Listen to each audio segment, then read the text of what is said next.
السلام علیکم عزیز طلبه او طالبات. دینه مخکې مونږ چې کوم ټاپک کوم سبق شروع کړو نظریه پاکستان، نو په دې کې به مونږ اول مشکل الفاظ کو. دې کې چې کوم مشکل ترین الفاظ دي نو د هغې معنی به کو. په دې کې اول نمبر دی قومیت. قومیت څه معنی؟ قومیت نسل، ذات، تعلق مذهبی. قومیت نسل، ذات، تعلق. تشکیل، شکل بنانا، صورت بنانا. مرتب کرنا یعنی ترتیب اور کول. تشکیل، शक्ल बनाना, सूरत बनाना, मुरतब करना.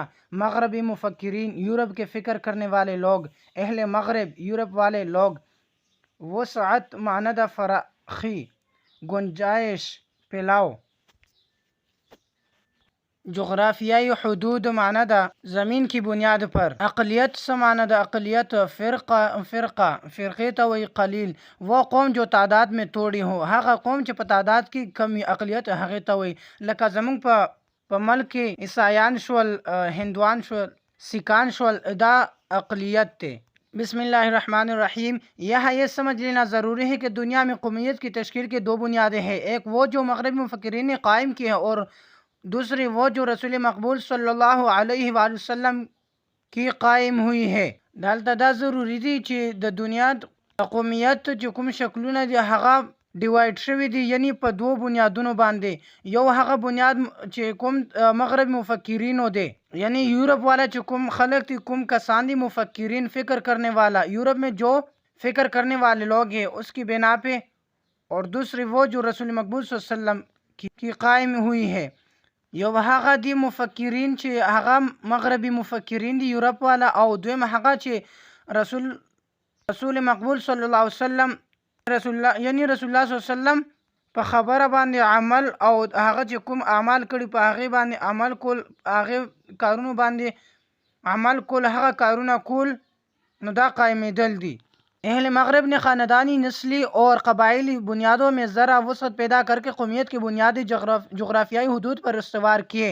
यूरोप वाला चिकुम ख़ानदानी नस्लों और कबायली चिकुम बुनियाद हक़ी के लगन थे ज़रा वसअत यानी लगन थे फैलाव पैदा को और हक़ी बुनियादों चिदी दाए जोग्राफियाई हदूद बानी इस्तवार कर यानी बार्डर और लिहाज सरे जोग्राफियाई हदूद माना दा ज़मीन की बुनियाद पर यानी हक़ी थे खपल स्टेटस वर्क खपल बुनियादों और कौम वतन से बनती है. इस नज़रिए की वजह से दुनिया के इंसानों के दरमियान तबाही का जो दरवाज़ा खोला वो दो आलमी जंगों के होने से बाखूबी ज़ाहिर है. दे नज़रिए पर वजह पर दुनिया के चुकुम द इंसानों दरमियान चुकुमा द तबाही दरवाज़ा खुला शव हगा दरवाज़ा व टू वर्ल्ड्स वार यानी दो चुकुम आलमी जंगुना शवी.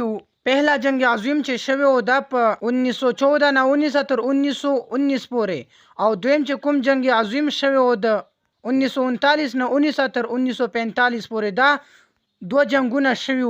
नो दो जंगुनों पर वजह बांधे ढेर नुकसान हम शवे ढेर तबाही शवे वा. ये वतनी कौमियत ही की बुनियाद पर लड़ी गई थी और ये वतनी कौमियत जनूबी एशिया के मुसलमानों को तहफ़्फ़ुज़ देने में तो बिल्कुल ही नाकाम थी.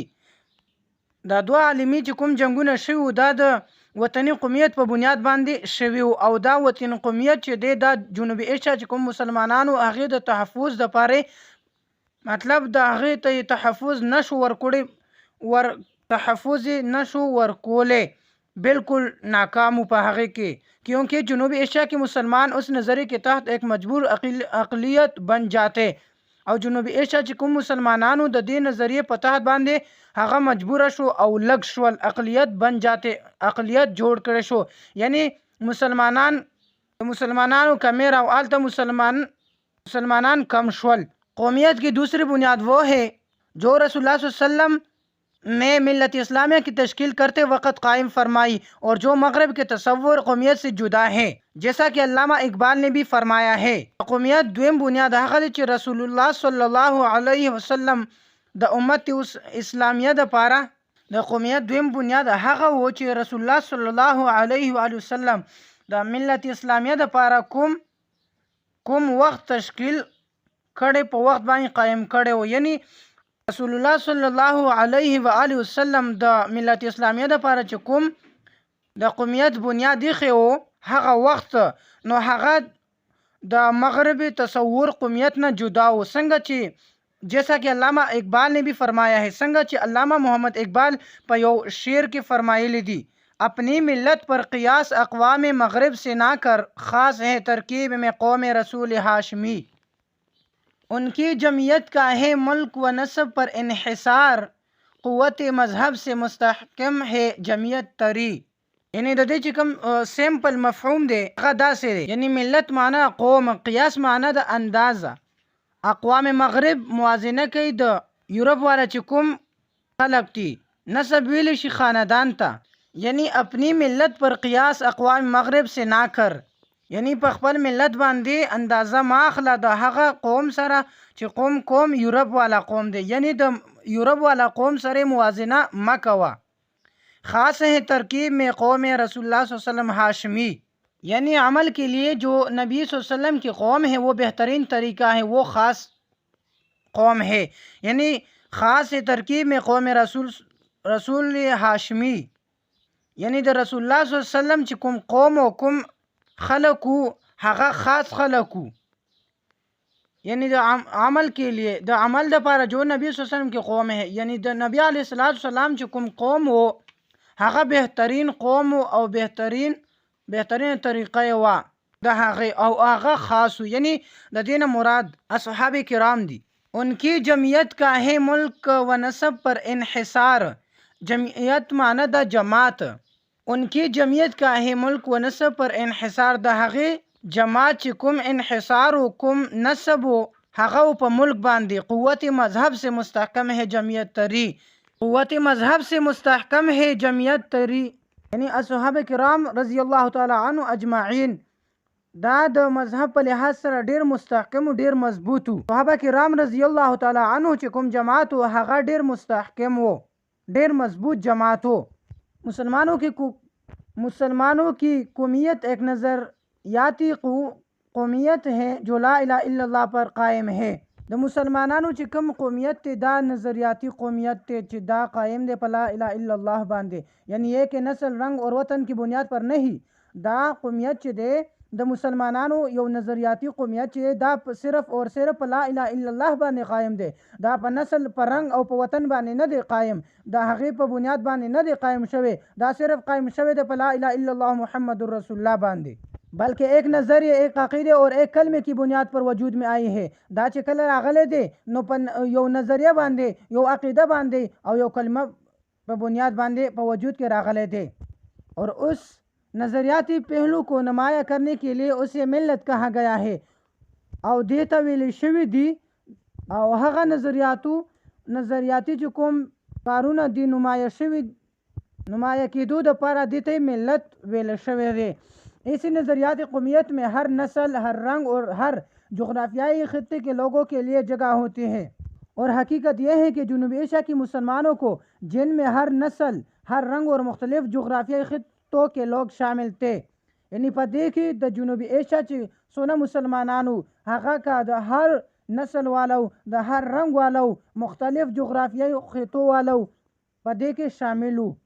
ایک ایسی قوم کے ماتحت اقلیت بن کر رہنا منظور نہ تھا جو اسلامی قومیت کے برعکس ذات پات، چوت چات اور بت پرستی کی بندوں میں جکڑی ہوئی تھی.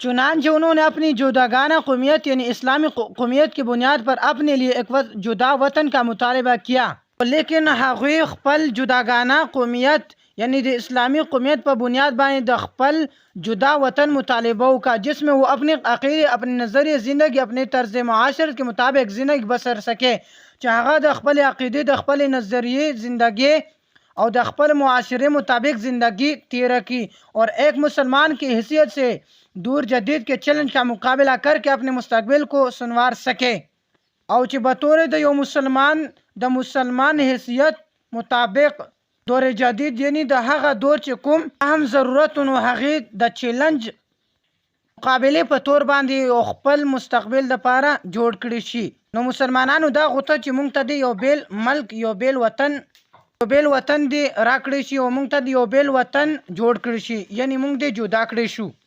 ځکه چې د هندوانو او د مسلمانانو په رسم و رواج کې ډېر فرق ہو. ہمیں اس بات کو بھی اچھی طرح जहन नशीन कर लेना चाहिए कि नज़रिए पाकिस्तान में इस्लामी ज़िंदगी और कदरों का तस्वुर बुनियादी हैसियत रखता है।